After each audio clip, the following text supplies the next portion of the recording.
Group 2 preliminary సిలబస్లో భాగంగా మనం మధ్యయుగ భారతదేశ చరిత్రలో చివరి చాప్టర్ అయినటువంటి యూరోపియన్ల రాక గురించి మనం ఈ క్లాస్లో డిస్కస్ చేద్దాము. వాస్తవానికి యూరోపియన్ల రాక అనేది మనకు ఆధునిక భారతదేశ చరిత్రలో మనం డిస్కస్ చేస్తాము. అయితే మనకి ఇచ్చినటువంటి సిలబస్లో మధ్యయుగ భారతదేశ చరిత్రలోని యూరోపియన్ల రాక అనేటువంటి టాపిక్ అంటే అడ్వెంట్ ఆఫ్ యూరోపియన్స్ అనేటువంటి ఆ టాపిక్ని ఇవ్వడం జరిగింది.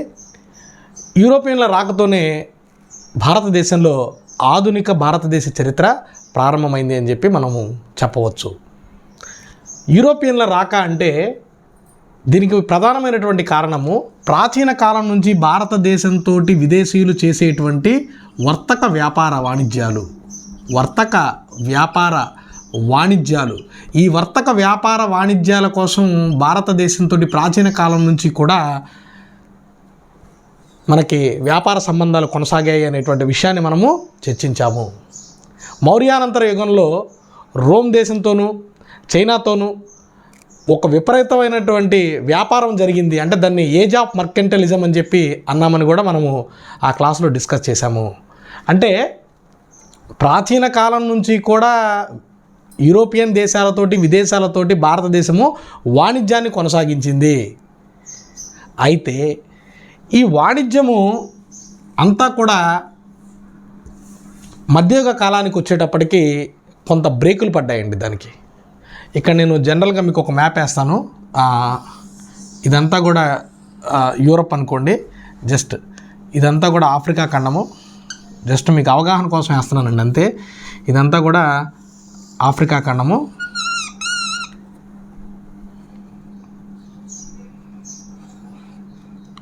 ఇదంతా ఆసియా ఖండము. ఇక్కడ ఈ ఆసియా ఖండంలోనే మనకి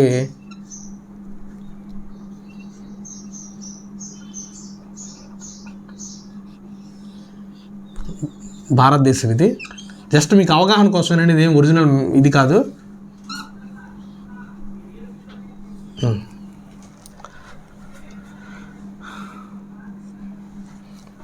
ప్రాచీన ఇది కనుక ఆసియా ఖండం అనుకోండి. ఇదేమో ఐరోపా దేశాలు, ఇదేమో ఆఫ్రికా దేశం, ఇది భారతదేశము. ఇక్కడ జస్ట్ మీకు అవగాహన కోసం వేసానండి, ఇది ఒరిజినల్ కాదు, అవగాహన కోసం మీకు వేసాను. ప్రాచీన కాలం నుంచి కూడా భారతదేశంతో సముద్ర మార్గం ద్వారా భూమార్గం ద్వారా మనకి వర్తక వ్యాపార వాణిజ్యాలు కొనసాగాయి అనేటువంటి విషయాన్ని మనము తెలుసుకున్నాం. అప్పట్లో వీళ్ళు ఏ రకంగా భారతదేశానికి వచ్చేవాళ్ళు అని అంటే చూడండి, ఇక్కడ నుంచి ముందుగా ఈ ఆఫ్రికా దేశానికి పశ్చిమ వైపున అట్లాంటిక్ మహాసముద్రం ఉందండి. ఈ అట్లాంటిక్ మహాసముద్రము ఈ ఆఫ్రికాకి మరియు ఐరోపాకి మధ్య ఈ మధ్యధరా సముద్రం ఉంది. ఈ మధ్యధరా సముద్రానికి మరియు ఇక్కడ ఎర్ర సముద్రం ఉందండి. ఎర్ర సముద్రానికి ఇక్కడేమో అరేబియా సముద్రం. జస్ట్ మీరు అవగాహన చేసుకోండి. భారతదేశం నుంచి నౌకలు అరేబియా సముద్రం మీద బయలుదేరి ఎర్ర సముద్రం వరకు వెళ్ళి ఎర్ర సముద్రం దగ్గర ఇక్కడ మొత్తం ఇక్కడ దిగేవండి. ఇవన్నీ కూడా అంటే ఏంటంటే ఎర్ర సముద్రానికి అరేబియా సముద్రానికి మరియు ఎర్ర సముద్రానికి మధ్య వాటర్ కనెక్టివిటీ ఉంది. కానీ ఎర్ర సముద్రానికి మరియు మధ్యధరా సముద్రానికి మధ్య వాటర్ కనెక్టివిటీ లేదు, అంటే జలమార్గం లేదు. ఇక్కడ మనం రవాణా చేసేటువంటి సరుకులన్నీ కూడా ఈ షిప్పుల ద్వారా ఇక్కడ దిగి ఒక 190 కిలోమీటర్ల భూమార్గం ఉందండి ఈ మధ్యలో. ఈ 190 కిలోమీటర్ల భూమార్గం ద్వారా వాటన్నిటినీ కూడా మళ్ళీ అలెగ్జాండ్రియా అనేటువంటి ఓడరేవు దగ్గరకు తీసుకెళ్ళి దాని ద్వారా మధ్యధరా సముద్రం ద్వారా యూరోపియన్ దేశాలకి వర్తక వ్యాపార వాణిజ్యాలు అనేవి కొనసాగాయి. అంటే ఏంటంటే మనకి అరేబియా సముద్రానికి మరియు ఎర్ర సముద్రానికి మధ్య జలమార్గం ఉంది, కానీ ఎర్ర సముద్రానికి మరియు మధ్యధరా సముద్రానికి మధ్య జలమార్గం లేదు. ఒక 190 కిలోమీటర్ల భూమార్గం ఉందన్నమాట. ఈ మనం వస్తువులన్నీ కూడా అక్కడ దిగుమతి చేసుకొని అక్కడి నుంచి మళ్ళీ ఒంటెల ద్వారానో లేకపోతే రవాణా సాధనాల ద్వారా వీటన్నిటిని కూడా అలెగ్జాండ్రియా రేవుపట్నానికి తీసుకెళ్ళి అలెగ్జాండ్రియా రేవుపట్నం ద్వారా తిరిగి మధ్యధరా సముద్రంలోకి, అంటే అలెగ్జాండ్రియాని మౌత్ ఆఫ్ నైల్ అని చెప్పి అంటారు, అక్కడి నుంచి మళ్ళీ మధ్యధరా సముద్రం ద్వారా యూరోపియన్ దేశాలకి ఈ యొక్క వర్తక వాణిజ్య వ్యాపారాలు అనేవి కొనసాగాయి. ప్రాచీన కాలం నుంచి కొన్ని వందల వేల సంవత్సరాల పాటు ఇదే రకమైనటువంటి వాణిజ్యమైనటువంటి పద్ధతి కొనసాగింది. ఆల్ ఆఫ్ ఎ సడన్ 1453 సంవత్సరంలో మహమ్మద్ అనేటువంటి చక్రవర్తి ఆటోమన్ టర్కులు కాన్స్టాంటినోపిల్ని ఆక్రమించారండి. కాన్స్టాంటినోపిల్ని ఆక్రమించారు. ఈ కాన్స్టాంటినోపిల్ని ఆక్రమించడంతో ఈ వర్తక వ్యాపార వాణిజ్యాలు అనే వాటికి బ్రేక్ పడిపోయింది. అంటే ఈ కాన్స్టాంటినోపిల్ని ఇక్కడ టర్కీ ప్రాంతాన్ని ఇక్కడ ఆక్రమించేశాడు. ఎప్పుడైతే ఆక్రమించాడో ఈ వర్తక వ్యాపార వాణిజ్యాలు అనేవి పర్మనెంట్గా ఆగిపోయాయి. కొన్ని వందల వేల సంవత్సరాల పాటు జరిగినటువంటి ఇదే మార్గం అండి. అయితే తర్వాత కాలంలో ఏంటంటే ఈ యొక్క మార్గాన్ని ఎర్ర సముద్రాన్ని ఈ యొక్క మధ్యధరా సముద్రాన్ని కూడా కలుపుతూ ఒక కాలువను తవ్వారు. దాన్నే సూయజ్ కాలువ అని చెప్పి అన్నాం. సూయజ్ కాలువ అని చెప్పి అన్నాం. అంటే 1869 సంవత్సరంలో ఈ సూయజ్ కాలువని తవ్వడంతో డైరెక్ట్గా ఎర్ర సముద్రానికి మధ్యధరా సముద్రానికి మధ్య డైరెక్ట్ జలమార్గం అనేది ఏర్పడింది. అంటే కొన్ని వందల సంవత్సరాల పాటు ఇదే రకమైనటువంటి మార్గాన్ని వీళ్ళు అనుసరించారు. ఎప్పుడైతే 1453 సంవత్సరంలో ఈ ఆటోమన్ తుర్కులు కాన్స్టాంటినోపిల్ని ఆక్రమించారో దాంతో నూతన సముద్ర మార్గాల్ని కనిపెట్టాల్సినటువంటి అవసరం ఏర్పడింది. అంటే వీళ్ళు వ్యాపారం చేయాలి, ఈ దేశాలతోటి వ్యాపారం చేయాలి. ఈ దేశాలతోటి వ్యాపారం చేయాలంటే మనం వేరే ఒక రూట్ని కనుగొనాలి. ఇక్కడ ఎందుకంటే ఇక్కడ ఆల్రెడీ ఈ కాన్స్టాంటినోపిల్ని ఇప్పుడు వీళ్ళు ఎప్పుడైతే ఆక్రమించేశారో మరి వీళ్ళు నూతన సముద్ర మార్గాలను కనిపెట్టాలి, నూతనంగా వేరే మార్గాలను కనిపెట్టాలి. కాబట్టి అనేక రకాలైనటువంటి ప్రయత్నాలని చేయడం మొదలుపెట్టారు. ఇందులో ముఖ్యంగా మెయిన్గా ఈ యొక్క యాత్రలకి ప్రోత్సాహం చేసింది ఎవరు అని అంటే పోర్చుగీస్ వాళ్ళు అండి. పోర్చుగీస్ వాళ్ళు ఏం చేశారంటే ఈ యొక్క యాత్రికులు ఈ యొక్క నూతన సముద్ర మార్గాలని కనిపెట్టడానికి అనేక మందిని ప్రోత్సహించారు. ముందుగా నాలుగవ హెన్రీ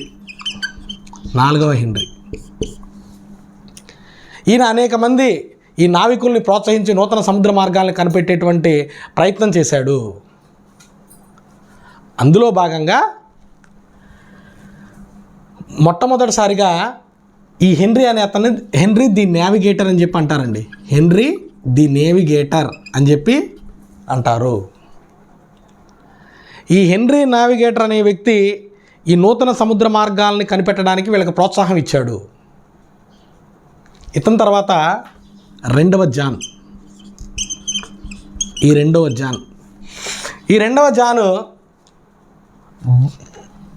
తర్వాత నూతన సముద్ర మార్గాలు కనిపెట్టడానికి ప్రోత్సహించినటువంటి ఇంకొక రాజు. ఇతని కాలంలో బార్తలో మ్యూడస్ అనేవాడు ఈ యూరోపియన్ దేశం నుంచి పోర్చుగీస్ ప్రాంతం నుంచి నిదానంగా బయలుదేరి 1487 సంవత్సరంలో ఆఫ్రికా యొక్క అగ్రభాగాన్ని చేరాడండి. దీనికి తుఫానుల అగ్రము అని పేరు పెట్టాడు. తుఫానుల అగ్రము అంటే ఏంటంటే తుఫానుల అగ్రము అని పేరు పెట్టింది ఎవరు అని అంటే బార్తలో మ్యూడస్.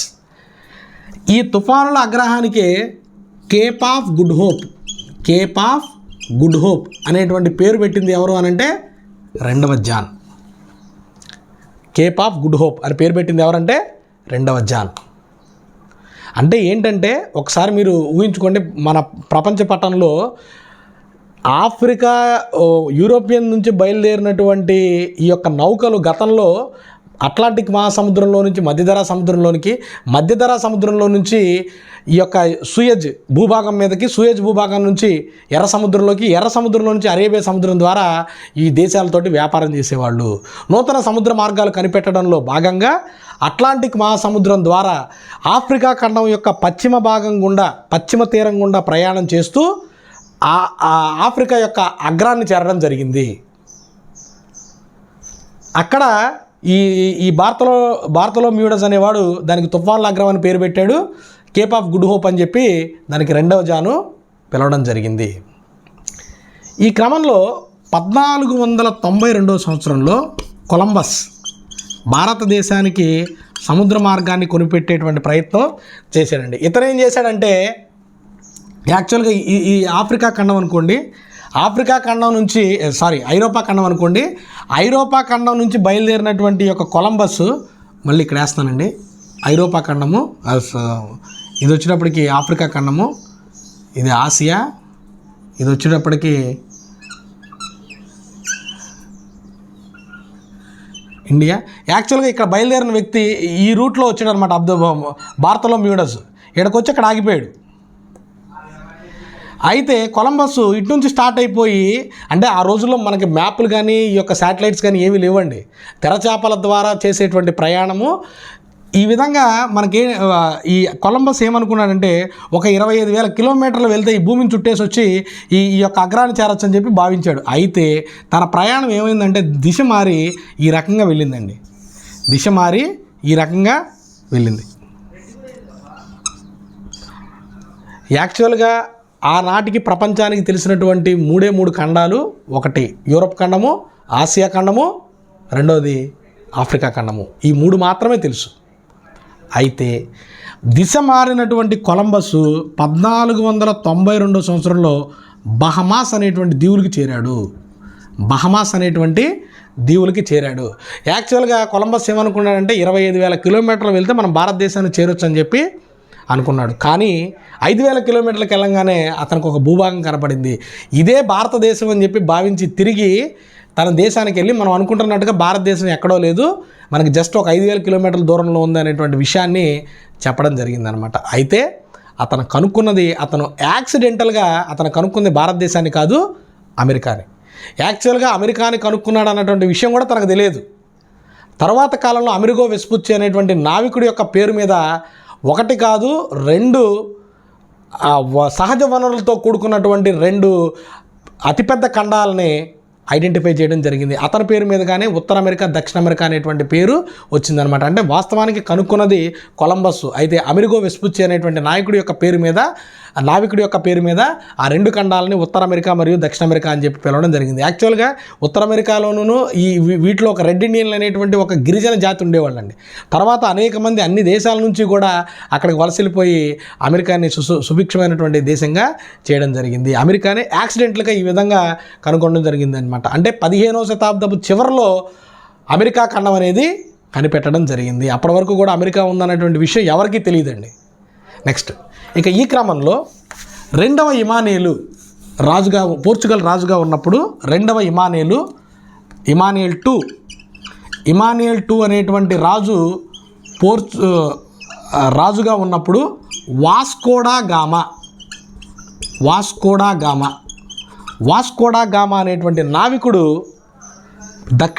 ఆఫ్రికా యొక్క దక్షిణ అగ్రానికి చేరి అబ్దుల్ మజీద్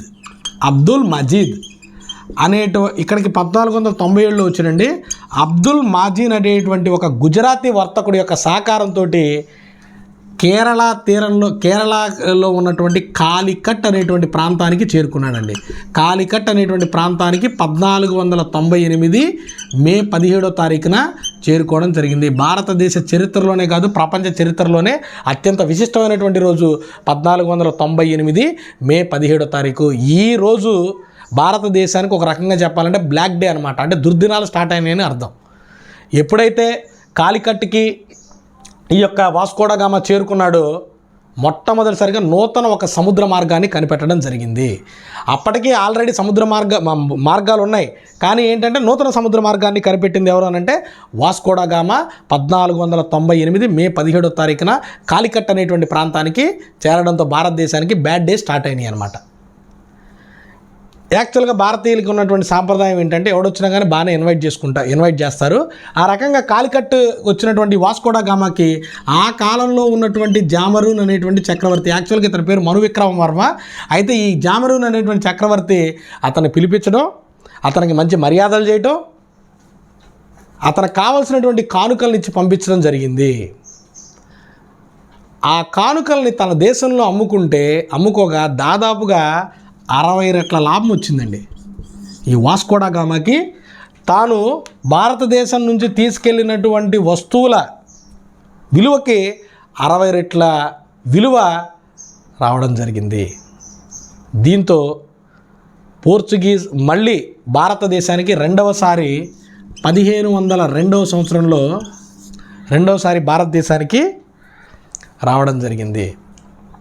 అంటే భారతదేశానికి వచ్చినటువంటి మొట్టమొదటి యూరోపియన్లు ఎవరు అనంటే పోర్చుగీస్ వారు. ఈ కథ ఇదంతా కూడా జస్ట్ మనకి ఇంట్రడక్షన్ అండి, ఇదేం మనకు జస్ట్ అవగాహన కోసమే. భారతదేశానికి వచ్చినటువంటి మొట్టమొదటి యూరోపియన్లు పోర్చుగీసు వారు. పోర్చుగీసు వారు మొట్టమొదటిసారిగా భారతదేశానికి వచ్చారండి.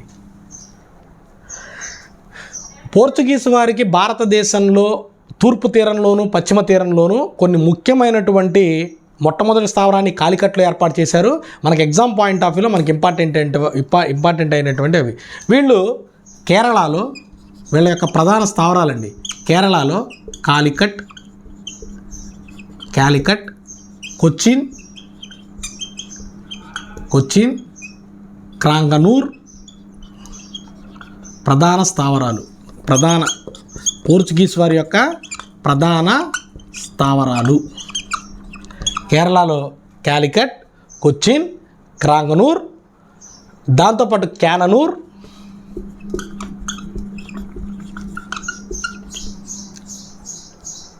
కొంకణ్ తీరంలో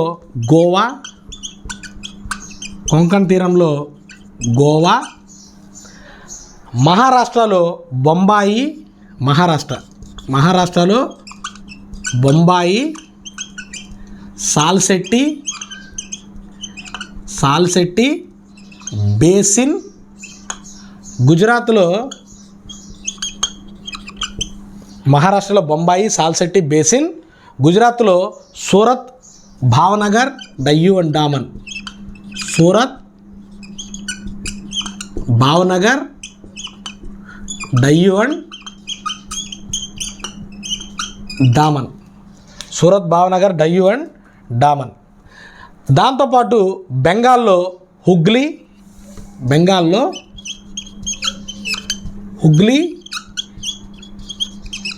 చిట్టగాంగ్,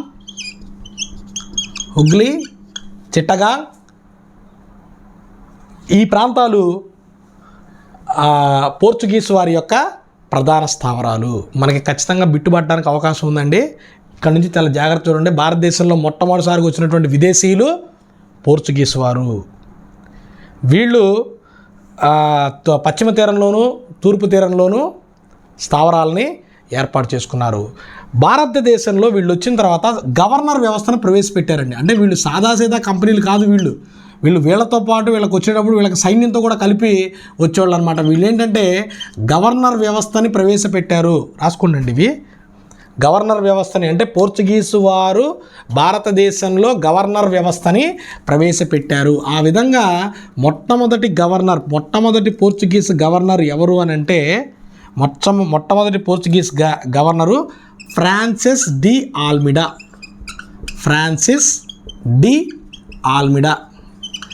ఈ ఫ్రాన్సిస్ డి ఆల్మిడా అనే వాడి గురించి మనకు ప్రశ్న అడగడానికి ఉందండి. అదేంటంటే ఇతను నీటి విధానాన్ని ప్రవేశపెట్టాడు. అంటే ఏంటంటే బ్లూ వాటర్ పాలసీ, అంటే సముద్రాలపై ఆధిపత్యం అన్నమాట. బ్లూ వాటర్ పాలసీని ప్రవేశపెట్టినటువంటి పోర్చుగీస్ గవర్నర్ ఎవరు అని అంటే ఫ్రాన్సిస్ డి ఆల్మిడా. అంటే సముద్రంపై చేసేటువంటి వ్యాపారం మీద గుత్తాధిపత్యం. దీన్ని ఏమంటారంటే నీటి విధానం అంటారు, బ్లూ వాటర్ పాలసీ. దీన్ని ప్రవేశపెట్టింది ఫ్రాన్సిస్ డి ఆల్మిడా. ఇతను 1504 నుంచి 1509 వరకు పనిచేశారంటే చాలామంది గవర్నర్లు పనిచేశారని మనకేం అవసరం లేదు. ఫ్రాన్సిస్ డి ఆల్మిడా ఒకడు. సెకండ్ వన్ వచ్చినప్పటికీ ఆల్బుకర్బ్. ఈ పోర్చుగీసు గవర్నర్లందరిలో కూడా చాలా గొప్పవాడు. ఇతడు ఈ నీటి విధానాన్ని రద్దు చేశాడు. మనకు ప్రశ్నలు 2 రకాలుగా అడగండి. నీటి విధానాన్ని ప్రవేశపెట్టిన బ్లూ వాటర్ పాలసీని ప్రవేశపెట్టింది ఎవరు అని అంటే ఫ్రాన్సిస్ డి ఆల్మిడా. నీటి విధానాన్ని రద్దు చేసింది ఎవరు అని అంటే ఆల్బుకర్బ్. 1510వ సంవత్సరంలో ఇతని కాలంలో జరిగినటువంటి ఒక ముఖ్యమైనటువంటి ఈవెంట్ ఏంటంటే 1510లో బీజాపూర్ సుల్తాన్, ఆ టైంలో బీజాపూర్ సుల్తాన్ ఎవరంటే యూసఫ్ ఆదిల్ షా 1510లో యూసఫ్ ఆదిల్ షా బీజాపూర్ సుల్తాన్గా ఉన్న కాలంలో ఈ పోర్చుగీస్ వారు గోవాని ఆక్రమించారు. అంటే బీజాపూర్ సుల్తాన్ల కంట్రోల్లో ఉన్నటువంటి గోవాని ఈ పోర్చుగీస్ వారు ఆక్రమించారు. విజయనగర సామ్రాజ్యంతో సత్సంబంధాలు మెయింటైన్ చేసేవాళ్ళు. అంటే ఏంటంటే శ్రీకృష్ణదేవరాయలు ఈ కాలంలో పరిపాలకుడు. పోర్చుగీస్ వారు భారతదేశంలోకి వచ్చిన తర్వాత 1510వ సంవత్సరంలో శ్రీకృష్ణదేవరాయలు పరిపాలకుడుగా ఉన్నాడు. 1510వ సంవత్సరంలో గోవాను ఆక్రమించడం జరిగింది. ఇతని తర్వాత నున్హాడో చున్హా, అంటే వరుస కాదండి, ఇంపార్టెంట్ వాళ్ళు చెప్తున్నాను నేను. నున్హాడో చున్హా. ఈ నున్హాడో జున్హా యొక్క ఇంపార్టెంట్ ఏంటంటే ఈ నున్హాడో జున్హా రాజధానిని యాక్చువల్గా 1502వ సంవత్సరంలో కొచ్చిన్లో వీళ్ళు ఒక వర్తక స్థావరాన్ని ఏర్పాటు చేశారండి. 1502లో వర్తక స్థావరాన్ని ఏర్పాటు చేశారు. కొచ్చిన్ నుంచి రాజధానిని గోవాకి మార్చాడండి. రాజధానిని గోవాకి మార్చడం జరిగింది. రాజధానిని గోవాకి మార్చాడు. నున్హాడో చున్హా రాజధానిని గోవాకి మార్చాడు. ఇతను గుజరాత్ సుల్తాన్ అయినటువంటి బహదూర్ షాని అరేబియా సముద్రంలో ముంచి చంపేశారు. అంటే చర్చల కోసం అని చెప్పి పిలిచి ఈ యొక్క గుజరాత్ సుల్తాన్ అయినటువంటి బహదూర్ షాని సముద్రంలో ముంచి చంపేశాడు ఈ నున్హాడో చున్హా. నెక్స్ట్ ఇతని తర్వాత ఇంకొక ఇంపార్టెంట్ అయినటువంటి వ్యక్తి ఎవరు అని అంటే ఇతని తర్వాత ఇంకొక ఇంపార్టెంట్ అయిన వ్యక్తి మార్టిన్ ఆల్ఫనో డిసౌజా. మార్టిన్ ఆల్ఫనో డిసౌజా.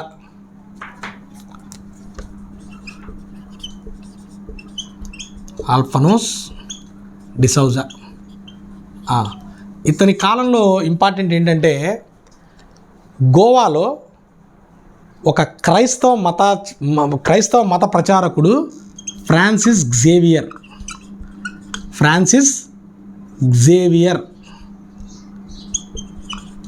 ఈ ఫ్రాన్సిస్ జేవియర్ అనేటువంటి ఒక మతాచార్యుడు దాదాపుగా 7 లక్షల మందిని క్రైస్తవ మతంలోకి మార్చాడు. ఇతని కాలంలో భారతదేశానికి వచ్చినటువంటి క్రైస్తవ మత ప్రచారకుడు ఎవరు అని అంటే ఫ్రాన్సిస్ జేవియర్. ఈ వీళ్ళు గోవాలో సెయింట్ బాసిలికా అనేటువంటి ఒక చర్చిని నిర్మించారండి. ఈ సెయింట్ బాసిలికా అనేటువంటి చర్చిలో ఇప్పటికి కూడా ఈ ఫ్రాన్సిస్ జేవియర్ యొక్క పార్థివ దేహం ఇప్పటికి కూడా ఈ పార్థివ దేహం అలానే ఉంది. ఈ సెయింట్ బాసిలికా అనేటువంటి చర్చిని యునెస్కో వారసత్వ సంపద కింద గుర్తించింది. యునెస్కో గుర్తించింది ఏంటంటే ఈ సెయింట్ బాసిలికా అనేటువంటి చర్చి గోవాలో ఉంది. దాంట్లో ఈరోజు కూడా ఈ ఫ్రాన్సిస్ జేవియర్ యొక్క పార్థివ దేహము ఉన్నది. పోర్చుగీస్ వాళ్ళు దాదాపుగా 100 సంవత్సరాల పాటు భారతదేశంలో ఎటువంటి ఆటంకం లేకోకుండా నిరభ్యంతరంగా ఎటువంటి అడ్డు కూడా లేకోకుండా తన వ్యాపార కలాపాలని సాగించారు. అయితే ఎక్కడా కూడా యూరోపియన్ దేశాలు అనేవి ఎక్కడా కూడా వీళ్ళకి పోటీ ఇవ్వలేదండి. తర్వాత మిగిలినటువంటి యూరోపియన్ దేశాలు కూడా భారతదేశం మీద వ్యాపారం చేయడానికి ఆసక్తి చూపించి ఒక్కొక్క దేశం రావడం జరిగింది. ఇదే క్రమంలో 1631 సంవత్సరంలో పోర్చుగీసు వాళ్ళని షాజహాను బెంగాల్ నుండి తరిమేశారండి. బెంగాల్ నుండి తరిమేసి బెంగాల్ కంట్రోల్లో ఉన్నటువంటి ప్రాంతాలు మొత్తాన్ని హుగ్లీ చిట్టగాంగ్ మొత్తాన్ని కూడా ఆక్రమించుకోవడం జరిగింది. ఎందుకంటే వాళ్ళు సైన్యంతో వచ్చినప్పటికీ కూడా ఆ కాలంలో ఉన్నటువంటి బలమైన మొఘల్ రాజుల ముందు వీళ్ళు నిలబడలేకపోయారు. ఏదన్నా తేడా వచ్చిందంటే ఆ మొఘల్ రాజులు వీళ్ళని అక్కడి నుంచి పంపించేశారు అనమాట. ఆ రకంగా 1637 సంవత్సరంలో షాజహాను బెంగాల్ నుండి ఈ పోర్చుగీస్ వాళ్ళని తరిమేయడం జరిగింది. తర్వాత 1661 సంవత్సరంలో ఈ యొక్క పోర్చుగీస్ యువరాణి క్యాథరిన్ బ్రిగాంజా ఈవిడ పేరు. ఈ క్యాథరిన్ బ్రిగాంజాని బ్రిటిష్ యువరాజు అయినటువంటి చార్లెస్ టూకి ఇచ్చి వివాహం చేశారు. చార్లెస్ టూకి ఇచ్చి వివాహం చేసి కట్నం కింద బొంబాయి నగరాన్ని ఇచ్చారండి. అంటే వాళ్ళ కంట్రోల్లో ఉన్నటువంటి బొంబాయి నగరాన్ని ఈ పోర్చుగీస్ వాళ్ళు కట్నం కింద ఈ చార్లెస్ టూకి బ్రిటిష్ యువరాజుకి ఇవ్వడం జరిగింది. అదేవిధంగా 1739 సంవత్సరంలో బాజీరావు అంటే పీష్వాలు మహారాష్ట్రలో మరాఠాల తర్వాత పీష్వాలు పరిపాలించారని చెప్పాను. అందులో గొప్పవాడైనటువంటి బాజీరావు వీళ్ళని అక్కడి నుంచి తరిమేసేసి డయ్యూడామన్ బేసిన్ ప్రాంతాలని ఆక్రమించాడు.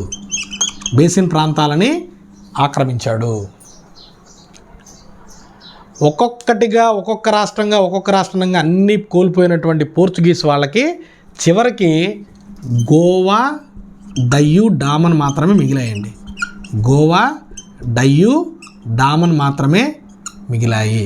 భారతదేశంలో 1498లో వచ్చినటువంటి యొక్క పోర్చుగీస్ వాళ్ళు 1961 వరకు కూడా భారతదేశంలోనే ఉన్నారు. ఒక బిట్ ఏంటంటే భారతదేశానికి మొట్టమొదట వచ్చిన యూరోపియన్లు పోర్చుగీస్ వాళ్ళే, చిట్ట చివర వెళ్ళింది కూడా పోర్చుగీస్ వాళ్ళే. 1947లో భారతదేశానికి స్వతంత్రం వచ్చినప్పటికీ గోవా, డయ్యూ, డామన్ మాత్రం వాళ్ళ కంట్రోల్లోనే, పోర్చుగీస్ వాళ్ళ ఆధీనంలోనే ఉండేవి.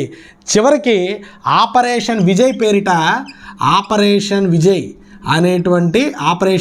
పేరిట 1961 సంవత్సరంలో పోర్చుగీస్ వారి కంట్రోల్లో ఉన్నటువంటి గోవా, డయ్యూ, డామన్ని ఆక్రమించి పోర్చుగీస్ వాళ్ళని భారతదేశం నుంచి పంపించి వేయడం జరిగింది. అంటే భారతదేశానికి మొట్టమొదటి వచ్చినటువంటి యూరోపియన్లు పోర్చుగీస్ వాళ్ళే, చిట్ట చివరగా వెళ్ళినటువంటి యూరోపియన్లు కూడా పోర్చుగీస్ వాళ్ళే. ఈ పోర్చుగీస్ వాళ్ళు భారతదేశంలోకి వచ్చిన తర్వాత పొగాకు, మొక్కజొన్న ఇటువంటి పంటల్ని ప్రవేశపెట్టారండి. అదేవిధంగా విజయనగర సామ్రాజ్యంతో సత్సంబంధాలు మెయింటైన్ చేసేవాళ్ళు, మేలు రకమైనటువంటి అశ్వాలను వాళ్ళకి అందజేసేవాళ్ళు. ఒక రకంగా రాక్షస తంగడి యుద్ధం 1565లో జరిగినటువంటి రాక్షస తంగడి యుద్ధము లేదా తల్లికోట యుద్ధము ఎప్పుడైతే విజయనగర సామ్రాజ్యం పతనమైందో ఈ పోర్చుగీస్ వాళ్ళకు కూడా దాదాపుగా సహాయ సహకారాలు, అంటే మంచి ఒక ఫ్రెండ్షిప్ రిలేషన్షిప్ మెయింటైన్ చేసేటువంటి ఆ విజయనగర సామ్రాజ్యం ఎప్పుడైతే అంతమైందో దాంతో పోర్చుగీస్ వాళ్ళు కూడా నిదానంగా తమ యొక్క ప్రాబల్యాన్ని కోల్పోవడం జరిగింది. అంటే భారతదేశానికి మొట్టమొదటి వచ్చినటువంటి యూరోపియన్లు పోర్చుగీస్ వాళ్ళు, చిట్ట చివరగా వెళ్ళింది కూడా పోర్చుగీస్ వాళ్ళే. వీళ్ళ తర్వాత భారతదేశానికి వచ్చినటువంటి వాళ్ళు రెండవ యూరోపియన్లు ఎవరంటే డచ్ దేశస్తులు. వీళ్ళు హాలండ్ లేదా నెదర్లాండ్స్ దేశానికి చెందిన వాళ్ళు. డచ్ వాళ్ళు హాలండ్ లేదా నెదర్లాండ్ దేశానికి చెందినటువంటి వాళ్ళు.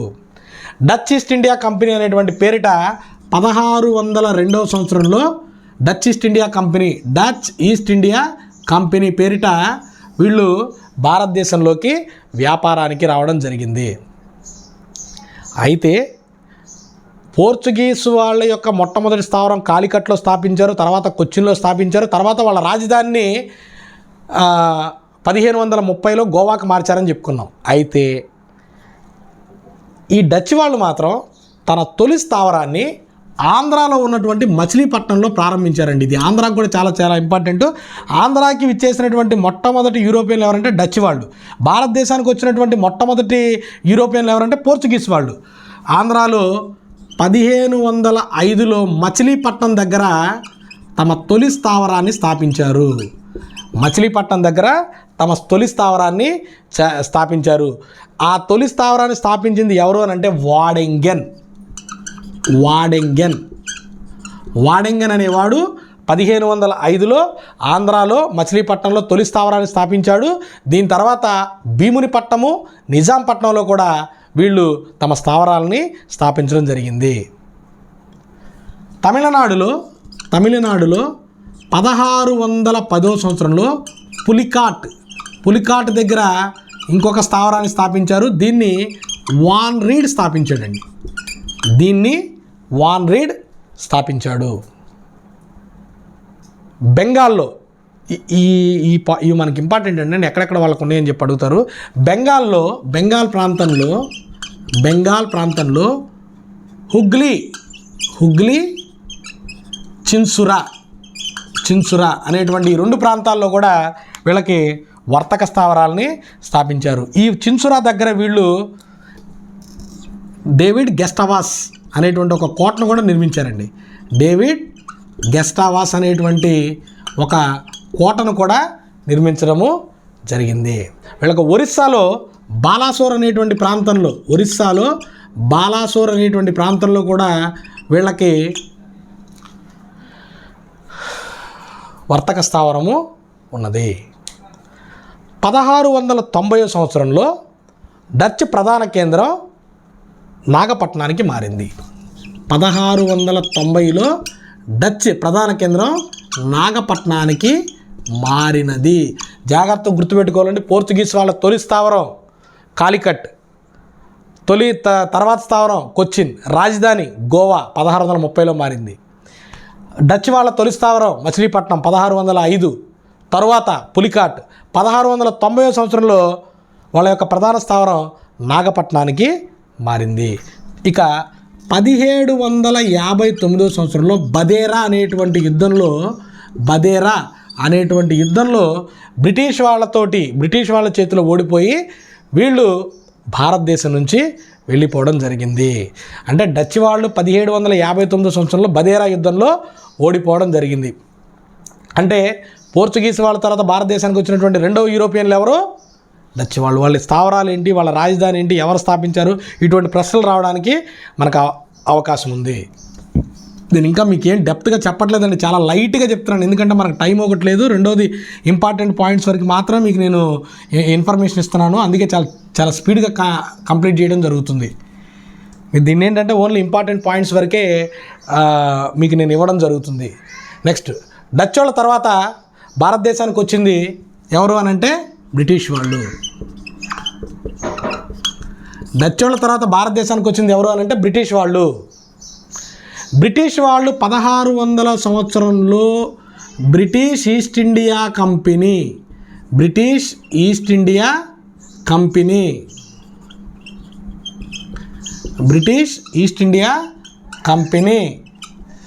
డిసెంబర్ 31వ తారీఖున ప్రారంభించారు.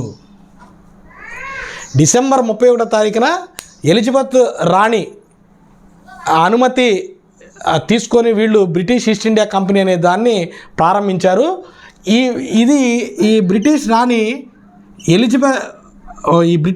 15 సంవత్సరాల పాటు వీళ్ళకు వ్యాపారం మీద గుత్తాధిపత్యాన్ని ఇవ్వడం జరిగింది. 15 ఏళ్ల పాటు వీళ్ళకు వ్యాపారం మీద గుత్తాధిపత్యాన్ని ఇవ్వడం జరిగింది.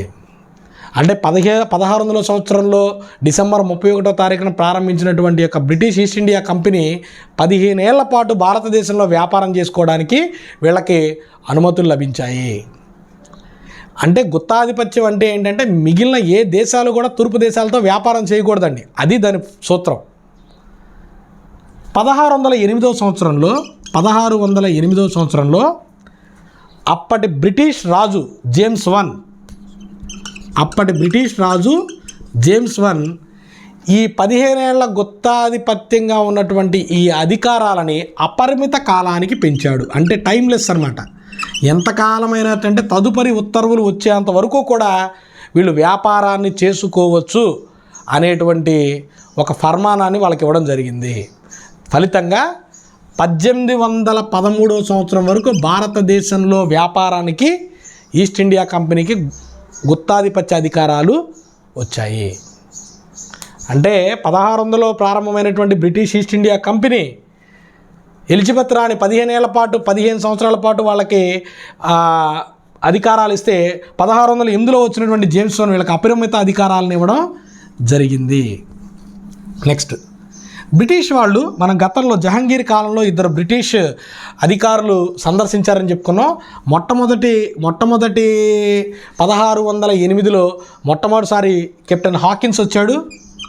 కెప్టెన్ హాకిన్స్ 1608 నుంచి 1611 వరకు ఇతను ఆస్థానంలో ఉన్నాడని చెప్పుకున్నాం. తర్వాత సర్ థామస్ రో జహాంగీర్ ఆస్థానాన్ని అనుమతుల కోసం ఇతని ఆస్థానాన్ని సందర్శించాడని చెప్పుకున్నాం. 1615 నుంచి 1619 వరకు. వీళ్ళు 1608 సంవత్సరంలో సూరత్ దగ్గర తమ తొలి స్థావరాన్ని ప్రారంభించారు. తొలి స్థావరం జాగ్రత్తగా గుర్తుపెట్టుకోవాలండి, మనల్ని అడుగుతారు. పోర్చుగీస్ వాళ్ళ తొలి స్థావరం కాలికట్, డచ్ వాళ్ళ తొలి స్థావరం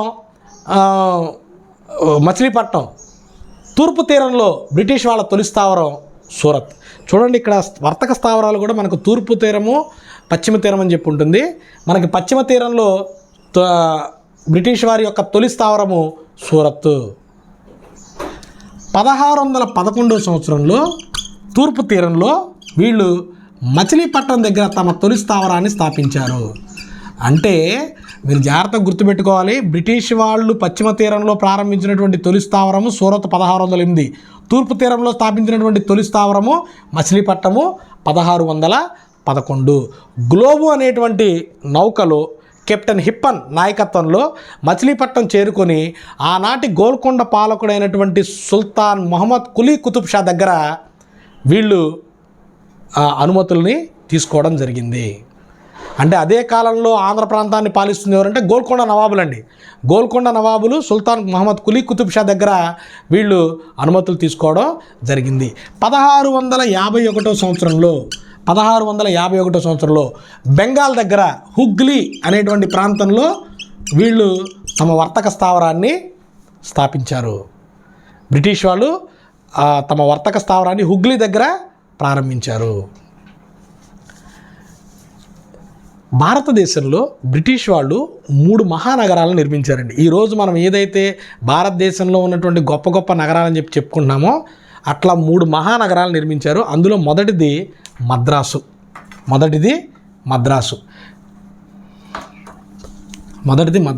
మద్రాసు నగరం బ్రిటిష్ వాళ్ళకి ఏ విధంగా వచ్చిందనేటువంటి విషయాన్ని మనం ఒకసారి కనుక చూస్తే మొదటి నగరం వచ్చినప్పటికీ మద్రాస్ అండి.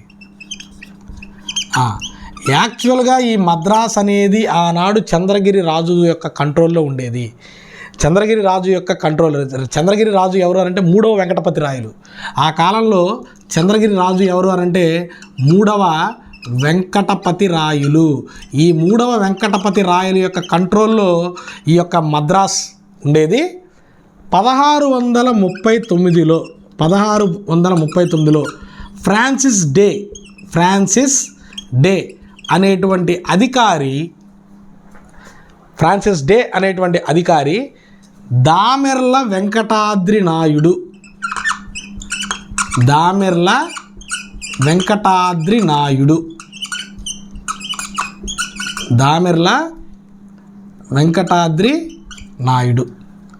ఈ దామెర్ల వెంకటాద్రి నాయుడు యొక్క మధ్యవర్తిత్వంతో మద్రాసు ప్రాంతాన్ని పొందడం జరిగింది. అంటే ఏంటంటే 1639 సంవత్సరంలో ఫ్రాన్సిస్ డే అనేటువంటి ఆంగ్లేయ అధికారి ఈ దామెర్ల వెంకటాద్రి నాయుడు మధ్యవర్తిత్వంతో 3వ వెంకటపతి రాయల దగ్గర నుంచి ఈ యొక్క మద్రాస్ అనేటువంటి ప్రాంతాన్ని పొందడం జరిగింది.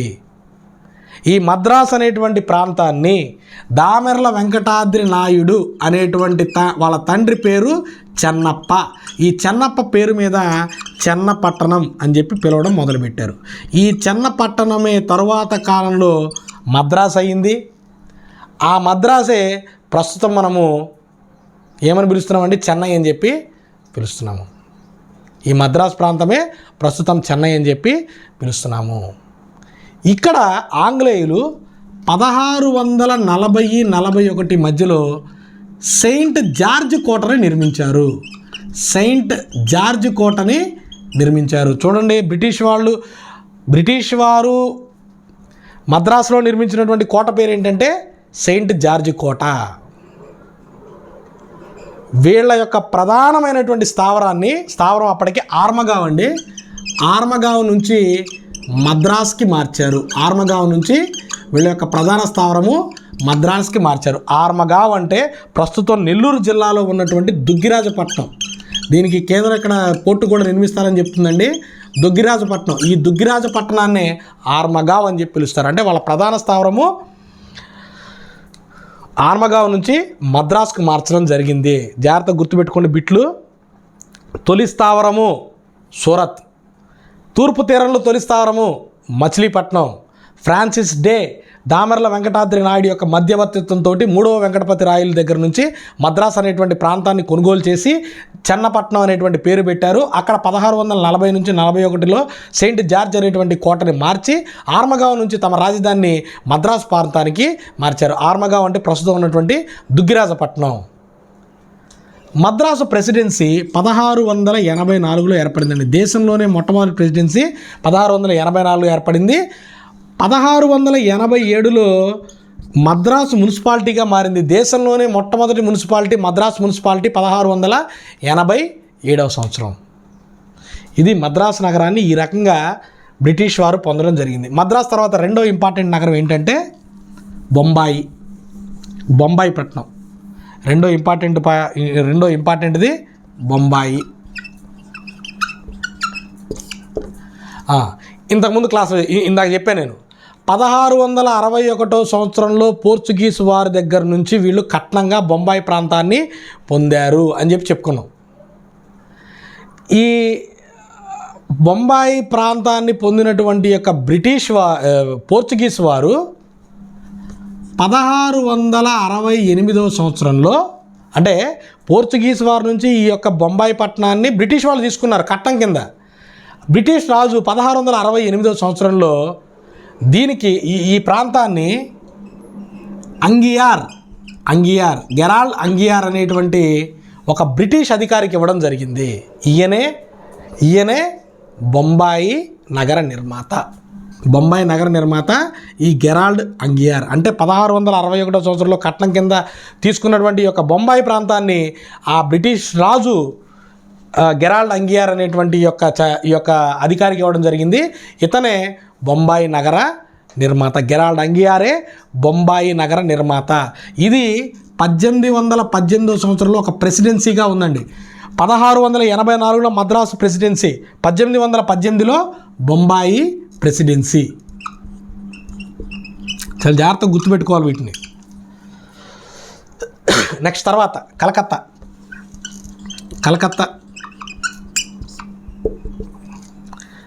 కలకత్తా 1690 సంవత్సరంలోనండి, 1690 సంవత్సరంలో జాబ్ చార్నాక్ బెంగాల్లో కాసిం బజార్,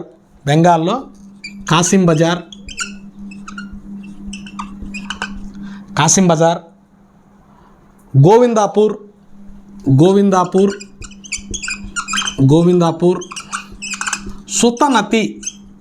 సుతనతి అనేటువంటి 3 ప్రాంతాలని మొఘల్ గవర్నర్ యొక్క అనుమతితోటి కొనుగోలు చేశారండి. యాక్చువల్గా ఏంటంటే ఔరంగజేబు యొక్క కుమారుడు ఫారూక్ సియార్కి వ్యాధి వచ్చినప్పుడు దాన్ని నయం చేసినందుకు కనుక హామిల్టన్ అనేటువంటి వ్యక్తికి ఈ యొక్క 3 ప్రాంతాలని ఇవ్వడం. ఆ 3 ప్రాంతాలని ఈ జాబ్ చార్నాక్ కొనుగోలు చేసి మొఘల్ గవర్నర్ అనుమతితోటి వాటిని కొనుగోలు చేయడం జరిగింది. ఆ 3 గ్రామాలని కలిపి కలకత్తా అనేటువంటి ఒక మహానగరాన్ని నిర్మించారు. కాసిం బజార్, గోవిందాపూర్ మరియు సుతనతి, ఈ 3 గ్రామాలని కలిపి కలకత్తా అనేటువంటి ఒక నూతన మహానగరాన్ని నిర్మించడం జరిగింది.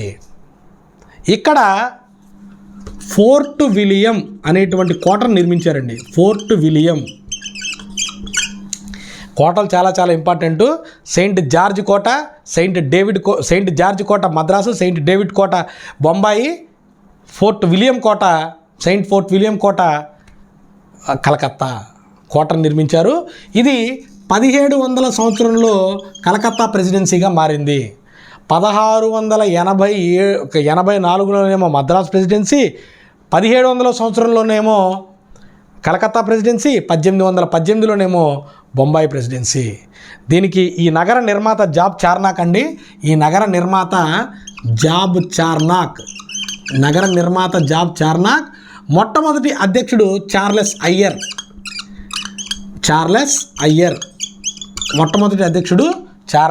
అయ్యర్. ఇది బ్రిటిష్ వారికి సంబంధించినటువంటి సమాచారము. నెక్స్ట్ దీని తర్వాత భారతదేశానికి వచ్చినటువంటి మూడవ యూరోపియన్లు ఎవరంటే డేన్స్ అండి. డెన్మార్క్ చెందినటువంటి వాళ్ళు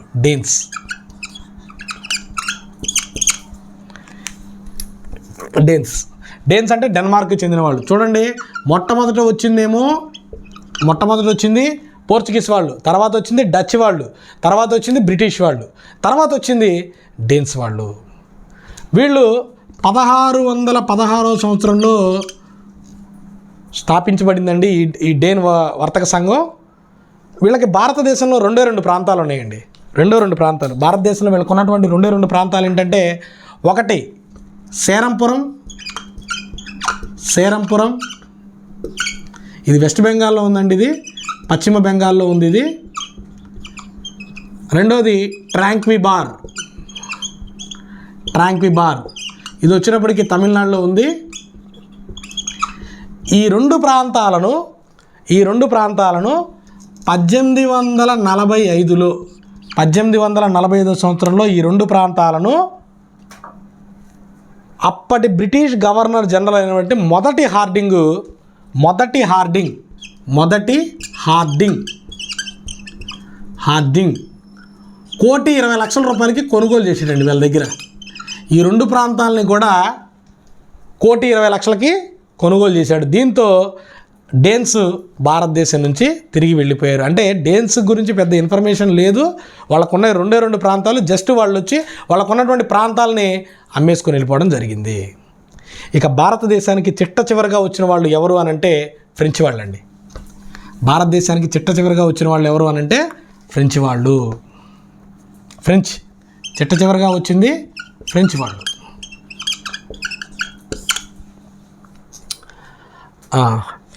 ఫ్రెంచ్ ఈస్ట్ ఇండియా కంపెనీ పేరు మీద 1664లో జీన్ బ్యాప్టిస్టా కోల్బర్ట్ అనేవాడు ఫ్రెంచ్ ఈస్ట్ ఇండియా కంపెనీ అనే దాన్ని ప్రారంభించాడు. వీళ్ళ యొక్క తొలి స్థావరం కూడా సూరత్తే. బ్రిటిష్ వాళ్ళ తొలి స్థావరం సూరత్, వీళ్ళ యొక్క తొలి స్థావరం కూడా సూరత్తే. దీన్ని ఫ్రాంకోయిస్ వారన్ అనేవాడు నిర్మించాడు. François Warren. వీళ్ళ ప్రధానమైనటువంటి కేంద్రము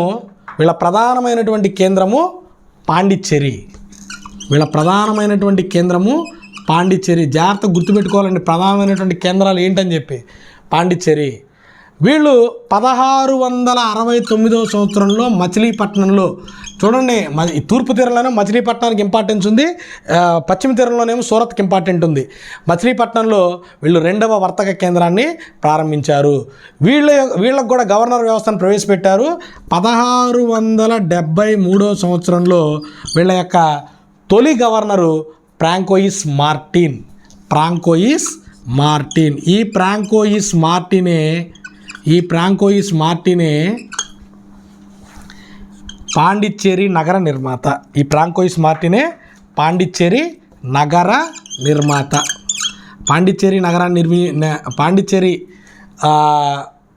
పాండిచ్చేరిని నిర్మించింది మీన్స్ పాండిచ్చేరి ప్రాంతాన్ని ఇచ్చేసింది ఎవరంటే ఫ్రాంకోయిస్ మార్టిన్. 1690వ సంవత్సరంలో వీళ్ళు చంద్రనాగూర్ అనేటువంటి ప్రాంతంలో ఫోర్ట్ లూయిస్ అనేటువంటి కోటను నిర్మించారు. 1690లో చంద్రనాగూర్ అనేది బెంగాల్ దగ్గర ఉందండి. ఈ చంద్రనాగూర్ అనేటువంటి ప్రాంతంలో వీళ్ళు ఫోర్ట్ లూయిస్ అనేటువంటి ఒక కోటని నిర్మించారు. ఇవి భారతదేశంలోకి యూరోపియన్లు రాక మొట్టమొదటగా పోర్చుగీస్ వాళ్ళు వచ్చారు, తర్వాత డచ్ వాళ్ళు వచ్చారు, తర్వాత బ్రిటిష్ వాళ్ళు వచ్చారు, తర్వాత డేన్స్ వచ్చారు, తర్వాత ఆఖరిలో ఫ్రెంచ్ వాళ్ళు వచ్చారు. వీటిని మనం కాలానుక్రమంలో అమర్చండి అని చెప్పి మనల్ని ప్రశ్న అడగొచ్చండి. పోర్చుగీస్ వాళ్ళు వచ్చారు, మొట్టమొదటి కేంద్రం వాళ్ళు రాజధాని నగరం. అట్లాగా అన్ని వ్యాపార సంస్థల గురించి కూడా మనము తెలుసుకోవాలి. అయితే భారతదేశానికి వచ్చినటువంటి యూరోపియన్లలో డచ్ వాళ్ళు బెదెరా యుద్ధంతో ఓడిపోయారని చెప్పి చెప్పుకున్నాము, భారతదేశం నుంచి వెళ్ళిపోయారని చెప్పుకున్నాము. డేన్స్ వాళ్ళ యొక్క స్థావరాలను బ్రిటిష్ వాళ్ళకి అమ్మేసేసి వెళ్ళిపోయారని చెప్పుకున్నాము. పోర్చుగీస్ వాళ్ళు తమకున్నటువంటి స్థావరాలు మొత్తం అన్నీ పోగా చివరి వరకు గోవా, డయ్యూ, డామన్ అనేవి మాత్రమే ఉన్నాయి. వాటిని 1961 సంవత్సరంలో ఆపరేషన్ విజయ్ పేరిట భారత ప్రభుత్వం వాటిని భారతదేశంలో విలీనం చేసిందని చెప్పి కూడా మనం చెప్పుకున్నాము. ఇక భారతదేశంలో మిగిలినటువంటి 2 యూరోపియన్ దేశాలు ఏంటంటే ఫ్రెంచ్ మరియు బ్రిటిష్. ఈ రెండిటి మధ్య జరిగినటువంటి సామ్రాజ్యవాద యుద్ధాల్లో చివరికి బ్రిటిష్ వారు గెలుపొంది భారతదేశానికి వ్యాపారపరంగా వచ్చినటువంటి బ్రిటిష్ వాళ్ళు భారతదేశాన్ని ఆక్రమించి పరిపాలించడం మొదలుపెట్టారు. దీని గురించి మనము నెక్స్ట్ క్లాస్లో డిస్కస్ చేద్దాం. Thank you.